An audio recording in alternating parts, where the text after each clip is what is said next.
And good morning. It is 18 minutes after 8 o'clock, and Robert Sherman back with us here wearing his Walker Aviation Museum hat now. Good morning, sir. How are you Good morning. today? How you doing? Great. Good. Well, thank you for doing that with us here. I appreciate that. I really enjoy Doug Murray's a really close friend of mine. So yeah, that's what I figured it'd be great to have. And I was like, well, let's chit-chat with him. And obviously, that man's service to our community, Roswell, through the Institute, and obviously he was a very integral part in the Walker Aviation Museum and the things that's been going on there for many years. So right. He's and just like we were talking before you came on, he was, in intelligence in the Air Force for a long time, and was at the Air Force Academy, and then he's here. But everything, he's just so impressive a guy, and he well deserving his award. Well, hopefully folks got a chance to chit chat and talk with him when he lived with us here in our community and at different events and things. He, like he was talking about Veterans Day events and how there's so many here in our community. Well, guess what? He was involved with a lot of them. I don't know how many times. Right. And like I mentioned before, we were good friends for many, many years. And then we realized that we were born about 2 days apart. And I was older, luckily. So I could call him young man. That's right. But anyway, so. Well, but thank you for doing that, and I'm sure he'll pop in from time to time and visit and talk to you guys here, and I'm sure you guys pick his brain on the phone quite a bit just to see where he can help and all that kind of stuff. But for folks that aren't familiar, the Walker Aviation Museum, unfortunately, hasn't really been open the last year and a half here because of COVID, but it is an awesome museum located there in the air terminal at the airport, and it pays homage to when the Air Force Base, Roswell Army Airfield initially, then converting to Walker Air Force Base, and it pays homage to that and the people that were here during that era, and also covers into the Cold War era, the nuclear age, and talking about the missiles and the role this area served during the Cold War as well too. Yeah, so. A lot of people don't realize that World War II, it's kind of like way back when, but 14,000 students graduated from Roswell Army Airfield, either bombardiers or starting out at their multi-engine bomber. Yeah, with the 2-engine AT-11s. Many folks served in the European and Pacific theaters. Before they were doing that, they were out here over the skies of Roswell, New Mexico, learning their craft. So, right, it's pretty impressive. Now, for folks who've been following our regular conversations with Robert here, we'll give you an update on everything here. But we always also spend time kind of focusing on some of the aircraft, some of the things that called Walker Air Force Base home for a time period. And so we're going to be talking. We started talking about B-52s a little bit last time. We're going to talk more about that here this time too. So all you Buff fans, listen up. There's going to be a bunch of information that's going to be right in your wheelhouse here. So, right. First, give us an update on the museum here and the COVID and all that stuff right now. Okay. Well, the COVID thing, we shut down, but then we were getting ready to open. And 29th of May, we had a flood, out at the air terminal. Yeah. And when I say flood, it was not huge, but it was like, I think, 1 to 2 inches. Well, they had the problems with the dams and everything broke in the south end, and so the south end of town. To the west of south, and it came came in, town, right? Got hammered. So we got, and they had to pull everything away from the walls, and then they needed to repair, and they needed things to dry out. So this happened on the 29th of May, and about, 3 weeks ago or so, it was finally, repaired because they were waiting for things to dry, and they had a lot of other things going on. Sure. So anyway, we've just started moving stuff back. Okay. And do y'all fare okay from the storms this past week? Saturday, that was a doozy. Yeah, we got Saturday. Every time there's a storm now, I kind of worry about stuff. But now we're going to make sure when we put stuff back up that we don't have any things that are at floor level that could soak up stuff and cause some damage. But we're just on the verge right now. Matter of fact, when I leave here, I'm going by and get a table at Glenn Furniture, and we're going to be taking it out there. And I've already ordered a 32-inch computer screen. Oh, nice! And one of those tables that lift up. Did you put your screen on? Oh, okay. So when people walk in, we're going to have a set on the table. They can just walk up and they can lower it to whatever their position is. Oh, okay. Like one of those stand-up desks or whatever they call them? Yeah. Oh, yeah. I have one at my home, and I have the exact same screen, so that's why I bought the one. So it works It's kind of a semi-curved screen. Oh, yeah, okay. But we're going to have it set up, and we've been doing research. I've been doing research. We're going to be able to click on, and you can have these YouTube stuff where these guys will talk about careers or how to select the right career or the top 10 science, technology, engineering, math careers. Gotcha. Okay. So anyway, we're going to be putting that up, and then we're supposedly another, I think we ordered our 2 flight simulators. That's called EduStation. Okay. Like education, EduStation. Gotcha. With a stempilot.com. Okay. The STEM Pilot. But you can look that up on YouTube. I think it's under EduStation STEM Pilot. Okay. And you can actually see like a 10-minute orientation, which we're going to have on that computer screen when people come in from the schools. We can click on that, and it'll give a 10-minute orientation of the STEM of the education station. Okay, cool. And then ideally, what we'd like to do is like have a group of 12 come in, and we're going to find an air crew of 3 to each flight simulator. Oh, cool. One will be the pilot, one will be the first officer, and then the other one's the navigator. Nice. And they'll run about 10 or 12-minute flight, and then they'll change positions, and then they'll change positions again. So they'll actually watch give them their a buddies sense of doing stuff. What a team concept is. And we'll do that with 2 groups. So that'd be 6 folks. And the other 6 will stand in front of the stand-up screen I was just talking about and get briefings on careers or STEM careers and stuff like that. Very nice. So very cool. So this will be fun. Obviously, learning and interactive, getting them exposed to the STEM, the flight, and all that. But at the same time, they kind of look at it like it's a game. Like and about a couple of weeks from now, we're going to be installing a couple of touch screens exactly like the ones at the UFO Museum. Okay. Where you can walk in, if you're waiting for a flight, you can touch it, have a choice of maybe 3 subjects, and you touch it and you get a 2-minute oral briefing with some pictures of that particular subject. And we'll have 2 of those screens on the wall. So they can, people, waiting for a flight can come in and get a quick briefing on something they might be interested in. Or they can walk up to that stand-up computer and they can click on something that we're going to have some other stuff, like the history of the B-29, B-20, B-52, B-47s are all on YouTube. Nice. You can click on that and it'll go for a while. You can watch that. So you can kind of learn the history of all the different aircrafts. Or we may just click on, some of them are longer, and we can just click it on and let it run. Sure. When people walking in, they, oh, wow, what's going on? Catch it in the middle there like a loop or something. Yeah, right. Absolutely. That's great. And I think folks are really going to enjoy some of this new stuff that's coming in. Any timetable on when you guys will be able to open again, you think, here, or is it still up in the air with COVID? Well, we're aiming for, because of the flight simulators coming in the latter part of October. Okay. And so we're getting this other stuff set up now, and the touch screens are supposed to be here, and working with Jason Penn's electrician to get that installed for us, maybe in the next 2 weeks. Oh, cool. But we'd like to get it open and, and get things rearranged. We're kind of doing that right now. As a matter of fact, I went out yesterday and I was trying to move the big old metal desk that was sitting there. Holy Toledo. That is one heavy desk. They make them stronger back in the day than current. So I took everything out of the drawers, and I think, okay, I'll just flip it up and put it on this cart, and I'll wheel it over to the other side of the. And I'm thinking, seriously, it was like at least a 300-pound desk or something. Yeah. So I said, I guess I'll wait till my buddy Bob Donnell gets out there, and we'll move it. We're going to do that this afternoon. That might be a 2-person. Yeah, that might be. So we're trying to get stuff rearranged. We still have like 4, 5, or 6 mannequins with different uniforms, but we're going to try to get upgraded on our display cases. And there's a couple display things that we're probably going to get rid of because it's kind of a redundant thing, and we have a kind of limited wall space. So we're trying to get that going, and we've turned our little storeroom that was just full of junk.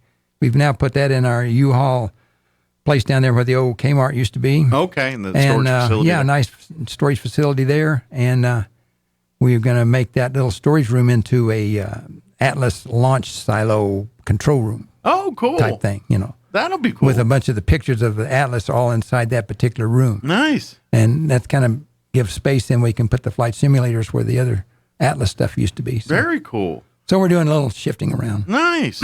Did curious, and this is a little history because like I said, I got to tour the Titan missile site here in Phoenix or Tucson. I'm sorry, a couple months ago.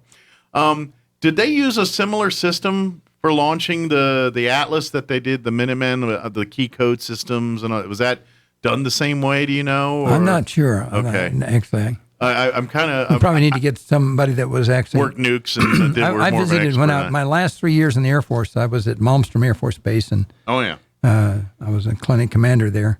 But I got in their vehicles and went out to the silos many times, and was out there for all day. And it's pretty amazing that Minuteman silo setup. Well, if you want, actually, it's not a bad representation of how they do the nukes and all that when they launch. There's a movie that actually doesn't do too bad of a job of explaining that after watching the Titan SEAL. Mm-hmm. It's if you ever watched that Navy movie Crimson Tide with Denzel Washington, it came out, I want to say early 2000s. Gene Hackman stars in it, and basically I think it's a fictitious incident where basically they get a launch to launch nukes, and the XO is saying that it's not, it's a training thing, it's not real, the communications get cut off, so they're in the middle of the ocean deciding whether their action message to launch their nukes was real or not, and so that's the whole debate of the movie.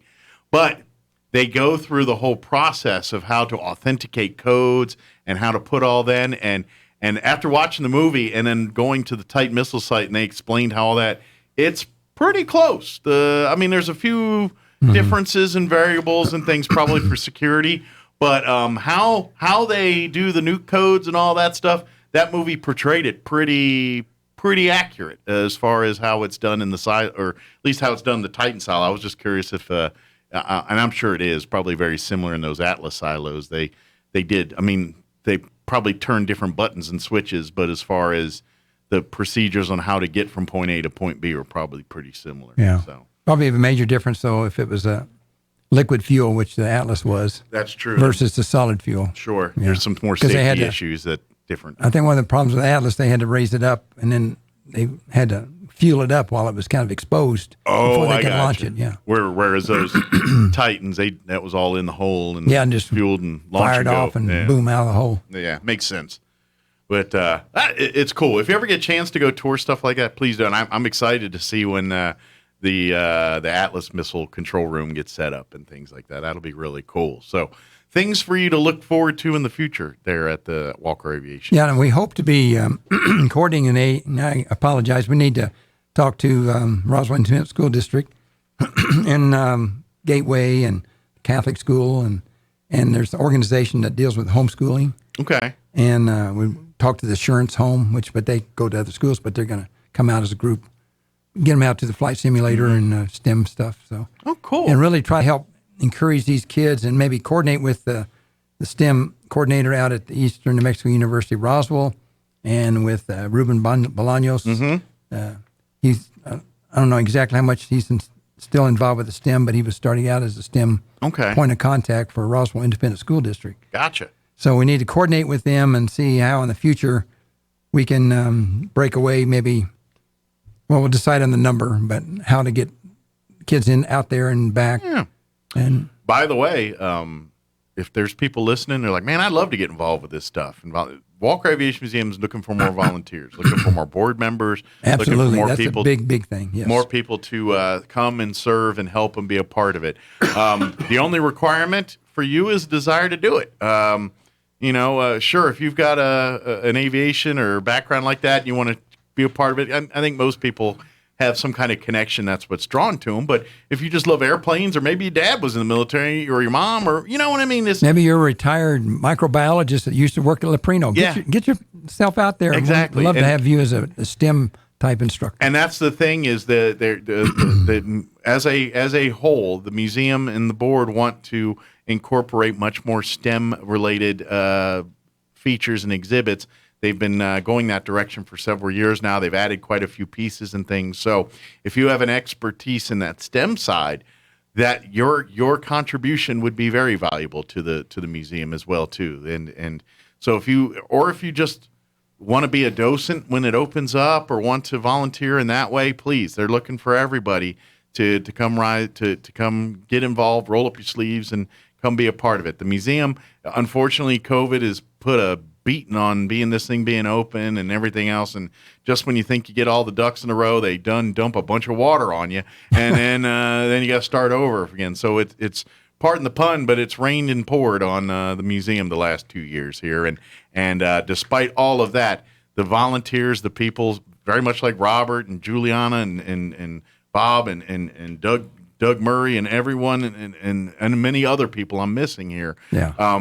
They're in a much better place today, despite the obstacles thrown at them to keep this museum going. So we need fresh faces, young blood to come in here and help serve on the board, help bring your ideas to the table.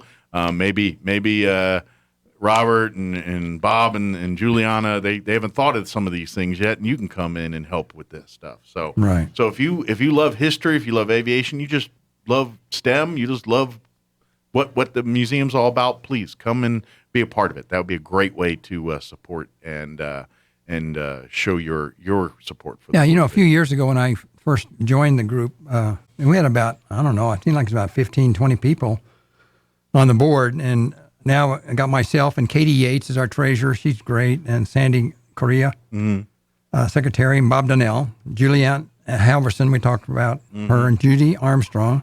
She's been around a major Roswell person for years. Yeah. And Jerry Cloffer was at the Institute, working with the library and stuff, but and Friar Jodek Norwaki from the Catholic Church here. He's great. So those are our 8 people we have right now, but we're looking for more. So looking for more. Reach out, call.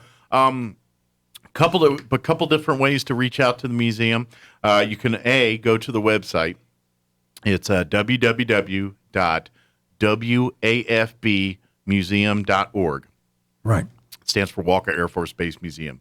www.wafbmuseum.org. That's the website there. You can learn about everything. If you'd like to make a donation, monetary helps too.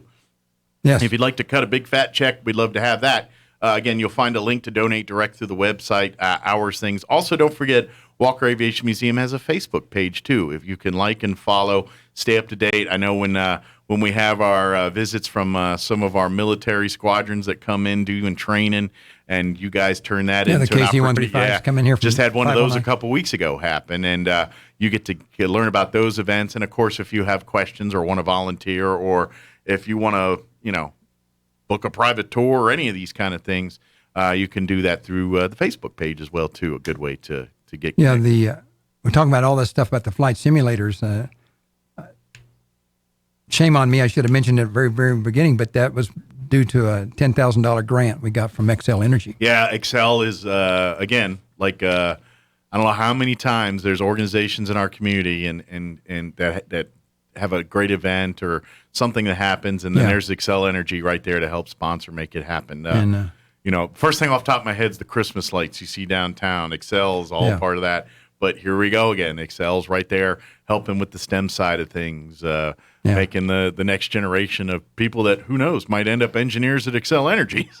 Yeah. And, Doug Murray, when he left, he'll probably get mad at me for saying this, but I won't tell you how many thousands of dollars check he wrote us, but we were able to buy a lot of stuff like our computers and stuff. And so, well, that's the very generous general. That's the part I think a lot of people don't realize with the volunteers and yeah, they donate of their time and things too, but after they're done working an 8-hour day for the museum, they'll go around and cut a check for a couple $100 or whatever to cover cost for things. That's just the caliber of people that are involved in this, and just good people. And if you'd love to come and be a part of that and help keep these things going, this is to me, things like the Historical Society, the museum, these are integral parts in basically teaching our next generations on how to keep what our traditions, our values, the things that we as Americans hold important, and people in our communities here, the things we deem important, how to preserve that, how to ensure that its legacy continues. It's supporting things like the Walker Aviation Museum, the Historical Society, places that their whole job is to educate and preserve, and that's to me a great thing. So if if you can do that, please. In the past, AirSail was a big supporter of us, and this is going to start up again. But Roswell Toyota was key, XL Energy, and Pioneer Bank, Featherstone Development, and a lot of individual, like Dr. Phil Cathy and Dr. Paul Engstrom and other individuals, Lloyd Hughes and other folks out there have dropped money on us and just staples kept our doors open and been able to get stuff and upgrade things. So yeah, well, thank you to all those people, and thank you to those that are going to continue to keep doing that. Again, wafbmuseum.org is the website. Follow Walker Air Force Base on Facebook too. You can get connected there. You want a quick little history brief on the Buff? Yeah, let's talk a little Buff. I was kind of getting all that done so we can set up some time here to talk B-52 as well. Yeah. So, now, for folks that don't know, this is one of the aircraft, one of many, that called Walker Air Force Base Museum home. How long was do you know off the top of the Buff served at Roswell? Yeah, it was here just, I think, in starting around 1957, 58, and it was here, of course, till closures. Yeah. Because it's going to be around for another, we were just talking about before we came on the air, till you and I are probably passed away about another 30 years at least. And if I remember right, I think they started taking in the U.S. inventory in 1952, I believe. I believe that's when they started incorporating those into the U.S. arsenal there, I think. Well, pretty close. I think it's give or take a year, but it's right around that time. Yeah, I think the first one was on last time we talked about, there's 3 B-52A models in 1954. 54, okay. Yeah, and the rollout of the first aircraft was 18 March 1954. 54, so okay. Amazing. Here we are. And almost 70 years later. And I'm sure it was probably in the YB stage in 52 or whatever. Yeah. They started working on it way back. Oh, yeah. Right toward the end of the World War II. So. Well, and it was as you and I were talking last time, that era of bomber aircraft was kind of fast and furious, because that was really when the Cold War was starting to ramp up. And so they kept trying to get an aircraft that would meet the needs of the Cold War, how to get a bomber around the world, with a payload to do what it's doing in a short amount of time. And so there were certain models of aircraft that was doing it. The B-52 is kind of I'm guessing the one that kind of won at the end of the day, got the job, done. Yeah. And now here it is, 50 years later, still part of our inventory. The date you gave initially, there was Boeing was awarded a contract to build 13 B-52A models on the 14th of February, Valentine's Day, 1951. 51, okay. Yeah. And that was like about a month before my wife was born. Very good. So, it's kind of like, wow, that's 2 years. My dad was born in 53, so he was just right there. Right. So anyway, right now, we talked about the developmental history of the B-52. So I thought this time we'd say, okay, now the B-52s are just now, being put like at Walker Air Force Base or other locations. What was the initial strategy in the use of the B-52 in the Cold War? Well, you have to remember that in the late 50s and early 60s, there were no Minuteman missiles scattered all over the place and Polaris submarines that if the Russians did something, we just push a button and we could respond. The new payload was being delivered via aircraft. Yeah. It was basically the nuclear response would be from aircraft. Well, if you think about it, when in World War II when we bombed Japan just a few years earlier, those were the only 2 bombs in existence at the time. Right. Fat Boy and Little Man there were the only 2. Now, once the B-52 came into service, there was a lot more than that. But for the most part, that was the style of nukes we had, the Fat Man and Little Boy. That was, the ICBMs didn't come till a little later. Right.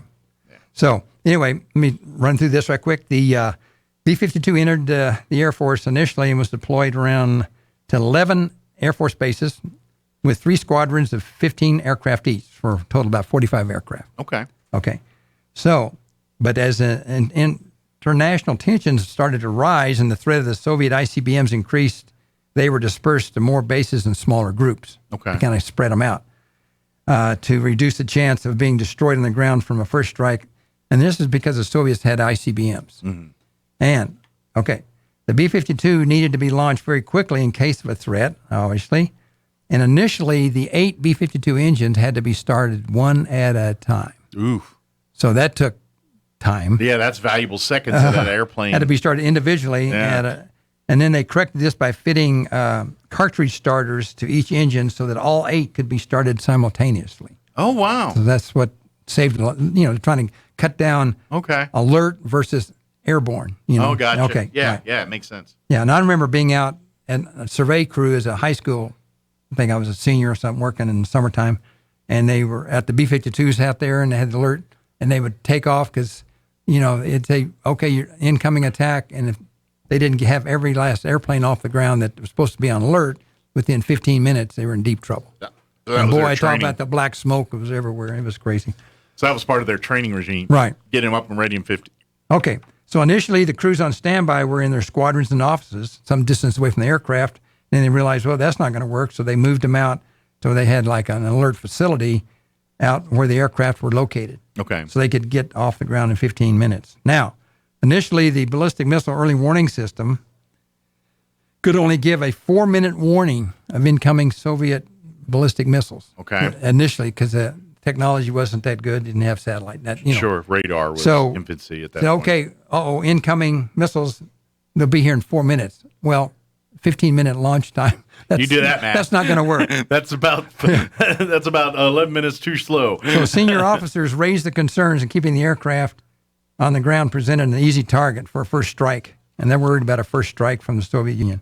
So the SAC commander, General Thomas Power, decided he needed a number of B-52s to be airborne 24 hours a day to reduce the risk of the bombers being destroyed during So basically, they had to fly missions to fly around just in case.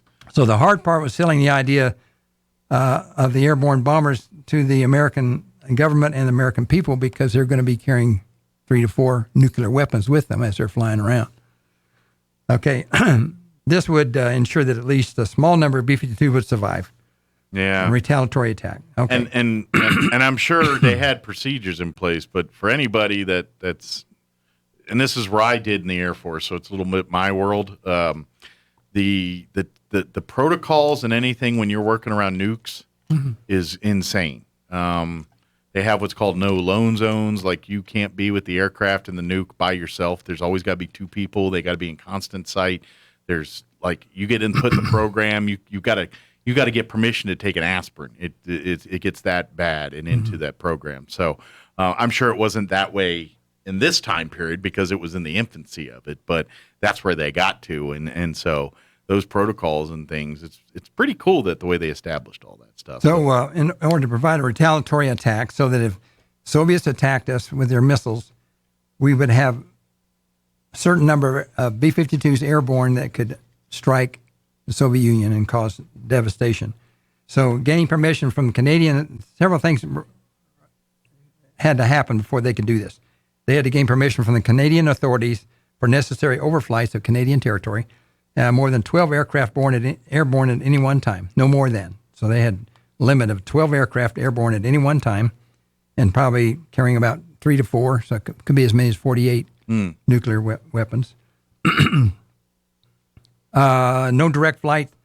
When you're doing this airborne stuff, nobody's going to fly directly toward the Soviet Union or directly toward People's Republic of China because we didn't want to scare them into thinking, we're being attacked. So. Sure. We don't want to raise any eyebrows. And no exercises carrying live nuclear weapons because there'd be enough flying around with those 12 aircraft. Sure. Well, anytime there's an exercise, they're pushing the limits of it. Last thing you want to do is have a plane crash with a nuke sit inside of it. So makes sense. So each of the B-52s were carrying 3 to 4 nuclear weapons, and they had code names called Chrome Dome, Hardhead, Giant Lance, Round Robin, Butter Knife 5, and Head Start. These were all allocated to a specific period of operations and allocated a particular mission or a series of missions. And at the time these missions began, the communication between the ballistic missile warning system and SAC was not very reliable. Every once in a while, they'd be the ballistic missile warning system would fail, and the thing would go down, and you're thinking, oh, my gosh. Now what? Maybe it was hit by the first attack from the Russians, so we better go, resulting in a full attack against the Soviet Union. Yeah. So to overcome this danger, one of the missions, called the Hardhead, was a B-52 orbiting within sight of the ballistic missile early warning system at Thule, Greenland, to say, oh, the communication went down, but guess what? There's no atomic cloud over the thing, so it was probably a fuse that blew out. Okay, they're the cloud checkers. yeah. So the Chrome Dome missions involved B-52 flying one of 4 sortie profiles, and this is what ended up here. The northern sector, a large box pattern flown around Canada. Okay, and here they are with their 4 atomic bombs. They're making big circuits around Canada, waiting for. We're being attacked, and they have air refueling going on, of course. Yes. So they could keep going. Yeah. And then they could take off and go toward the Soviet Union if we were attacked by missiles. Western sector flying north to Alaska, the southern sector flying south from the United States across the Atlantic and across the Mediterranean. Interesting. And the monitor sector, the 4th one, was flying in orbit near the ballistic missile early warning system in Thule, Greenland. Just make sure that if the communication went out, then keep an eye on it. They could say, "No, things are cool. Don't get too excited." So that was the redundancy the military created there. Yeah, interesting. So anyway, and then there's a lot of stories about that southern sector. They had a B-52 crash, and it blew up. But the explosives around the bomb blew up, but the atomic nuclear stuff did not happen. But it blew plutonium and stuff all over the countryside in Spain.